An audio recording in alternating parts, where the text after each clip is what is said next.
And we continue with the SP manager at work.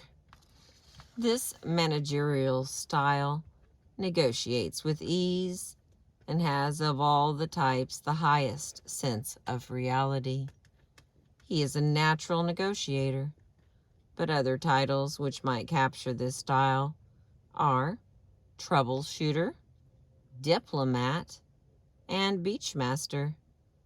This leader is good at putting out fires, at unsnarling messes, and at responding to crisis situations in a way which none of the other types can match without great effort. Running through this style is a note of expediency. Whatever needs to be done to solve a problem situation is done. Ties to the past and ties to the future are expendable. Some large corporations make efficient use of the talents of this group when they buy another company which is in the red, but which they want, perhaps for patents and tax write-off. The larger corporation sends in an SP troubleshooter to take over the smaller company with directions to straighten it out, that is, incorporate it into the body of the mother company. The troubleshooter is empowered with the authority to do whatever has to be done to make this new arrival a part of the parent organization. And this will happen rather quickly, for somehow this leader has a talent for getting people to cooperate with him and with each other on the basis of expediency.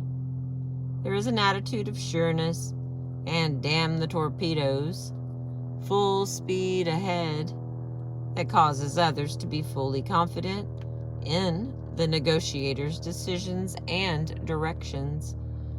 If this leader experiences self-doubt, he does not transmit it to those around him. Some of this confidence seems to stem from the troubleshooter's strong sense of reality. Somehow this temperament has more realism than the others, who go into a situation with several sets of glasses firmly placed over their views of that situation.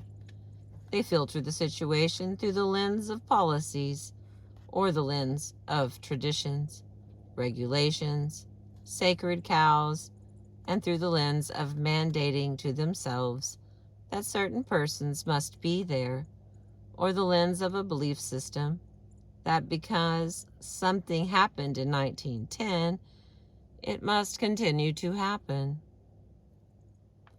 These lenses, which other temperaments wear, serve as a filter which obscures vision of what is immediate, what is right here, and what is right now. The troubleshooting SP wears none of these glasses. He goes into a situation not like a babe in the woods, but more like a wolf in the woods, with a sharp nose for opportunity. He is not saddled with rules, regulations, policies, traditions, contracts, and old relationships.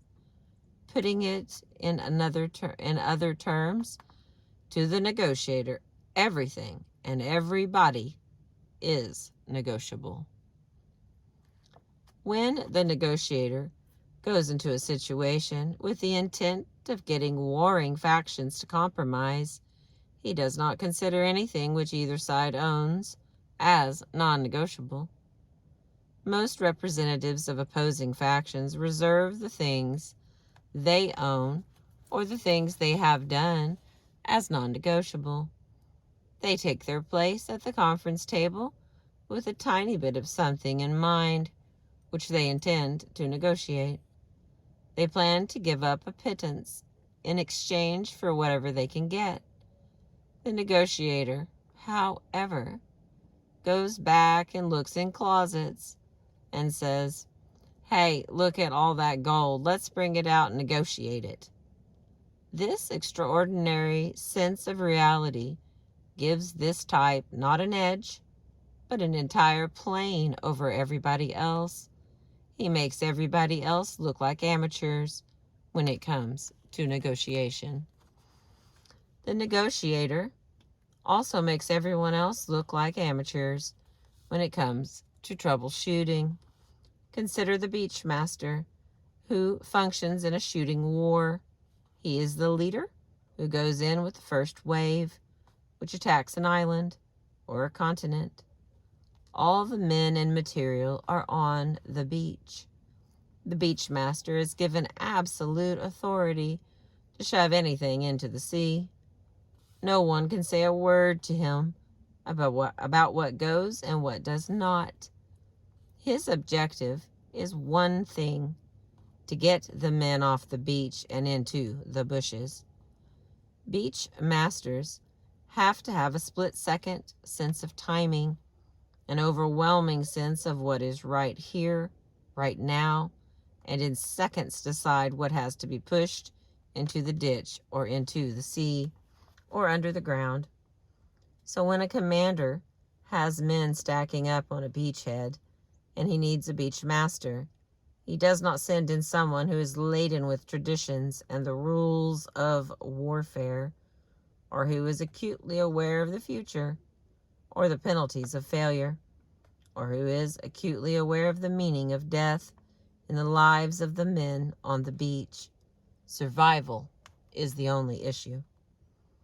All other considerations are expendable. Nothing counts on that beachhead but getting off the beach and into the bushes, surviving to attack and secure the objective. The beachmaster brand of leadership is not restricted to war. This type is outstanding in rising to any crisis situation. An SP beachmaster of tremendous ability was sent into a sick high school which had been ailing for a long time. This high school was a graveyard for principals. A principal would be assigned to the school and the faculty would kill him off in a few months. The faculty was made up of two warring factions, each battling the other, but each side knew how to dismantle a principal, and did so with unerring regularity. No one could deal with the situation, which got worse and worse. The faculty became more and more at odds. The students were learning less and less. Parents were up in arms. Finally, the superintendent took his lieutenant and said, "Get over to that school and straighten it out." In 3 months, the war had ceased, and the school was a harmonious unit with harmonious transactions. Needless to say, the troubleshooter was an SP, and he had an unerring instinct for getting people to cooperate with each other right here and now. If there had been a different staff at that school, in all probability, he would have been able to function just as effectively. This type is so realistic, so unfettered with things of the past, that they can see the opportunity current in each situation. This kind of manager tends to be impatient with theories, concepts, goal statements, and statements of philosophy. They get restive with these issues, seeing them as exercises in futility. They themselves are the very essence of flexibility, flexible with themselves and flexible in their expectancy of others. They are open-minded and can change positions rather easily.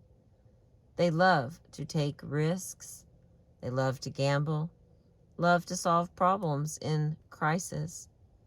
When the negotiator is getting a school out of trouble, rescuing a business from going under, or getting an industry out of the red, he is excited and enthusiastic. But consider the situation.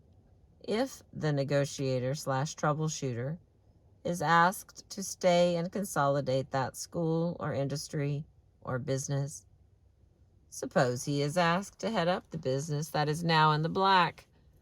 Suppose he is asked to maintain an organization establishing human and data systems. What is he going to do? He is going to make mischief. He's going to have to give himself activities which fit his preferences. He is going to go around setting fires so that he can put them out. That is the penalty of having a troubleshooter stay on as a stabilizer. He does not get his jollies from stabilizing. He feels he's not earning his keep, has nothing worthwhile to do, is bored, and so he goes out looking for trouble. The moral of this story is, for an organization of any size, negotiators are needed on a staff so that they can solve crisis situations. They should not be required or allowed to stay in a situation once it is unsnarled. This is a disservice to the negotiator and to the organization. This sort of leader needs to be kept mobile and used in the manner for which he is best suited. Managerial strengths. The troubleshooter negotiator is practical in every sense of the word. He deals with concrete problems in an expeditious manner. He can observe a system and see how it works, how it actually works, can find where breakdowns and errors occur, and can figure out the corrections needed very rapidly. Under the SP leader, change will be easy, for he can adapt easily to new situations. He welcomes and seeks change. As a leader, more than any other, this type will know what is going on in an organization, for he has acute powers of observation regarding the environment. Under his leadership, things happen with an economy of motion. The SP leader does not fight the system, but uses what is there and available to solve problem situations. He does not use his energies needlessly in worrying about changing what cannot be changed. Things that can be changed, personnel, procedures, policies, are all negotiable in the crisis. The next one is possible weaknesses as a manager. The SP leader might be reluctant to pay attention to theory and may be impatient with abstractions.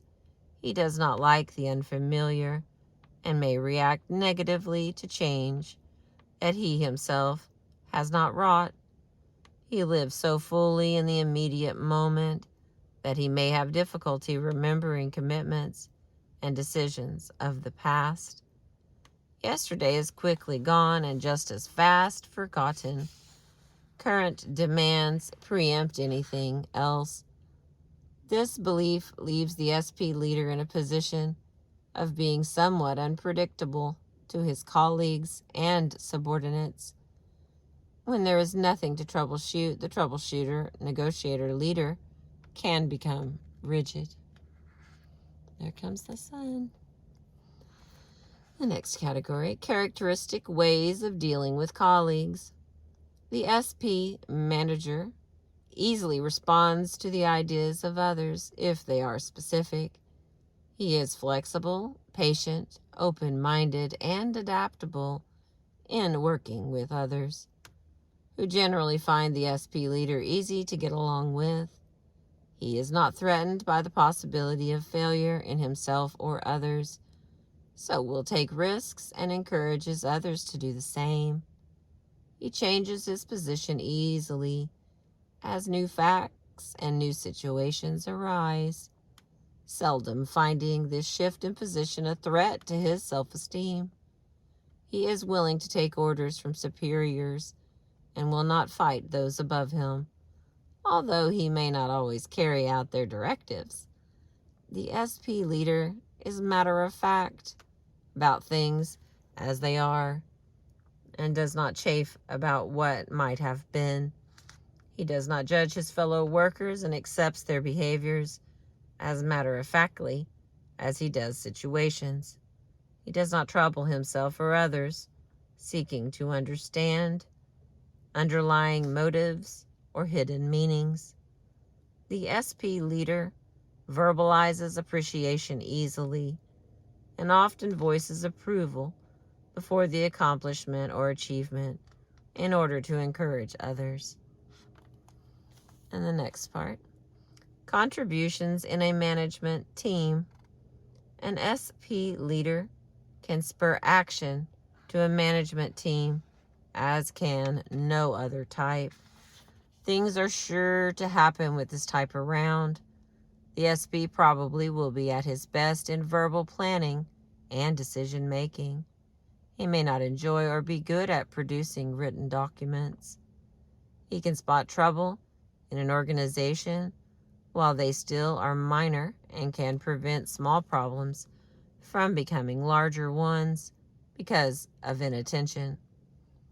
Operations are apt to run smoothly with an SP aboard, since he will detect early signs of trouble in these operations. Productivity is apt to be high, and he usually will be aware of the comfort and working conditions of employees. The SP leader is not likely to allow unnecessarily bad working conditions to exist for employees without attempting to do something about them. The SP leader needs the support of a thoroughly organized support staff who will provide reminders of scheduled appointments, who will schedule unpleasant jobs and remind the SP manager concerning these, and who will see to it that long-term issues are given closure. He needs support services that will help in setting priorities and will capture the endless flow of projects in writing for future reference. And then the final little section here is constraints to change the SPs. SPs tend to ignore the rules of any system that they are in, preferring to march to their own drums as independent free spirits. They seldom seem involved with institutional concerns and are therefore rarely influential, either as a positive or as a negative force for change. Only when a crisis occurs do the SPs mobilize for action, and thus their involvement with change must, by definition, be unplanned. There can be no strategies for winning SP support for planned change. They can be counted on to lend excitement to unplanned change, and are very likely to be unilaterally involved in pursuing their own impulses to change. And that is the end of managers and SPs, manager at work. So the next one looks like it will be the SJ. Thank you for being with me and catching the sunrise. I hope you've been enjoying this book. We've only got a couple of sections of chapter 5 left, and we will be done. I appreciate you.